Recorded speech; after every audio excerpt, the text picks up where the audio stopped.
يلا يا حلوين، دلوقتي هنعرف مع بعض الفرق بين verb want و verb need.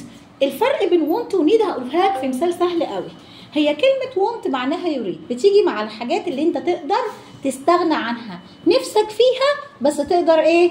تستغنى عنها. يعني مثلا لو قلت لي I want ice cream، هيحصل لك حاجة لو ما كانتش ايس كريم؟ لا، مش هيحصل لك حاجة. فتستخدم مين يا حمزة؟ هستخدم want. طيب نقدر نعيش من غير ميه يا عمر؟ لا، ما نقدرش. فلما اجي استخدم الحاجه المهمه الضروريه بالنسبه لي اقول want ولا need؟ اقول need. برافو عليكم. تعالى اديكم مثال كده حلو قوي عشان تفهم. دلوقتي لو انا محاسب وشغلي كله على اللابتوب واللابتوب بتاعي باظ، ايه اللي هيحصل؟ لما اجي اقول انا عايزه لابتوب هقول want ولا هقول need؟ عشان المحاسب اللابتوب بالنسبه له ايه؟ حاجه مهمه جدا ما يقدرش يستغنى عنه، فهنستخدم need.